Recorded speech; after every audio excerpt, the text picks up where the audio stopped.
Жыл басынан бері қызылша жұқтырғандар саны 17 мыңнан асқан. Күн өткен сайын бұл ауруды жұқтырған ересектің де, баланың да саны артуда. Денсаулық сақтау ұйымдары өкілдерінің айтуынша, вакцина алмағандардың басым бөлігі осы аурумен ауырады. Ал ақтаулықтар қызылшаға қарсы екпе алған ба? Ол туралы не ойлайды?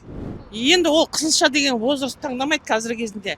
Қазір былай ғой, қызылша болсын, қандай вирус болсын, қандай ковид. После ковида все вирусы уже мутированные.